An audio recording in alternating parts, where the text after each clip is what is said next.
Rapsodi hidupku sempurna dengan Rapsodi. Terpujilah Tuhan. Shalom saudara-saudari. Selamat datang ke saluran Rapsodi Reality. Perkongsian oleh Pastor Chris Oyakilome pada hari ini bertajuk Dibaptiskan ke dalam Kristus. Haleluya. Ayat Injil pembukaan dipetik daripada Kolose 1 ayat 27. Dia berfirman, kepada mereka Allah mahu memberitahukan betapa kaya dan mulianya rahasia itu di antara bangsa-bangsa lain, yaitu Kristus ada di tengah-tengah kamu. Kristus yang adalah pengharapan akan kemuliaan. Haleluya. Saudara-saudari, perkara pertama yang berlaku apabila kamu datang kepada Kristus atau menerima hidup yang kekal adalah kamu dibaptiskan atau direndam ke dalam Kristus. Paulus mengerti dan mengatakannya dengan jelas dalam 2 Korintus 5 ayat 17 apabila dia berkata, jadi sesiapa yang ada di dalam Kristus, dia adalah ciptaan baru, yang lama sudah lenyap, lihatlah segala sesuatu telah menjadi baru. Haleluya. Oleh itu, berada dalam Kristus atau dilahirkan ke dalam Kristus berarti untuk diciptakan semula. Kamu sekarang adalah orang baru dalam Kristus. Haleluya.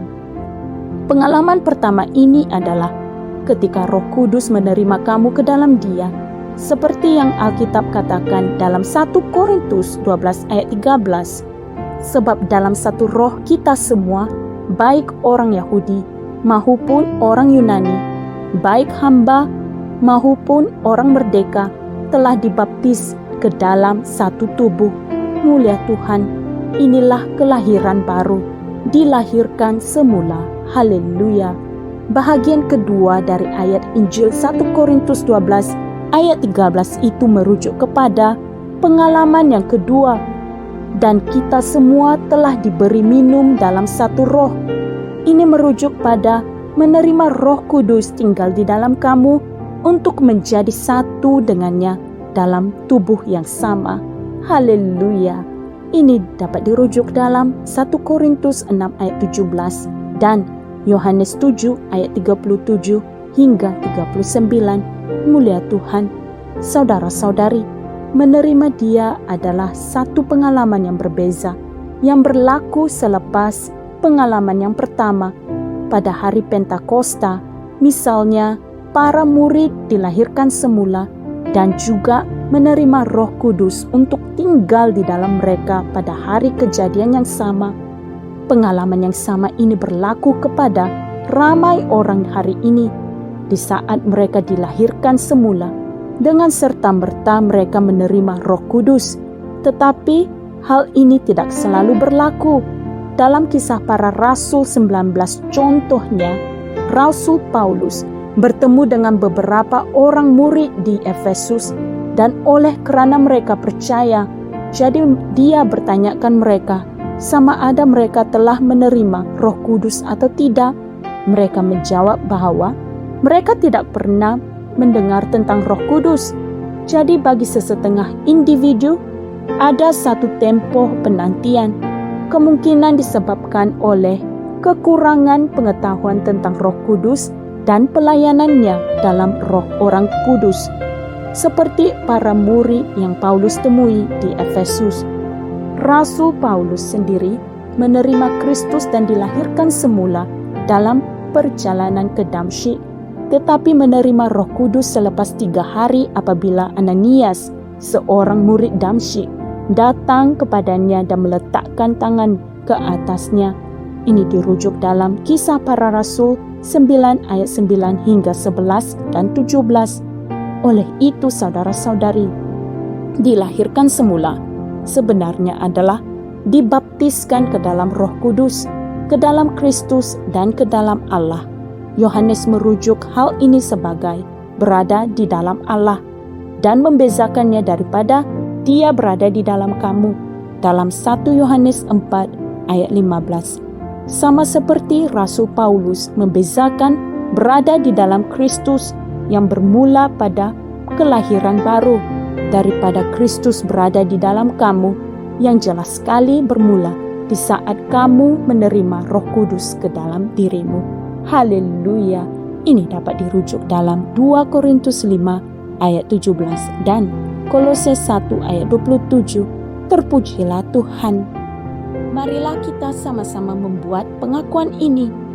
Aku tidak dapat dipisahkan daripada Kristus, kerana di dalam Dia aku hidup, bergerak dan wujud. Akulah perwujudan dan gambaran kemuliaan dan keilahiannya. Maha mulia Tuhan. Haleluya, saudara-saudari. Untuk memahami renungan pada hari ini dengan lebih lanjut, Anda bolehlah mempelajari 1 Korintus 12 ayat 13, Kisah Para Rasul 17 ayat 28, dan Galatia 3 ayat 27. Terpujilah Tuhan.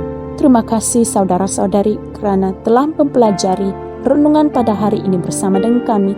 Tuhan Yesus memberkati. Kami percaya saudara-saudari semua telah diberkati dengan perkongsian firman dari Rhapsody Reality. Bagi sesiapa yang ingin menjadikan Yesus Kristus sebagai Tuhan dalam kehidupanmu, kamu boleh mengucapkan doa ini bersama dengan saya. Ya Tuhan Allah, aku mempercayai Yesus Kristus, Anak Allah yang hidup dengan sepenuh hatiku. Aku percaya Dia telah mati untukku dan Allah telah membangkitkan Dia dari kematian. Aku percaya Dia hidup hari ini. Aku mengaku dengan mulutku bahawa Yesus Kristus adalah Tuhan dalam hidupku mulai dari hari ini. Melalui Dia dan di dalam nama-Nya, aku mempunyai kehidupan yang kekal. Aku telah dilahirkan semula. Terima kasih Allah kerana menyelamatkan jiwaku. Aku sekarang adalah anak Allah. Haleluya. Tanya, sekarang kamu telah menjadi anak Allah.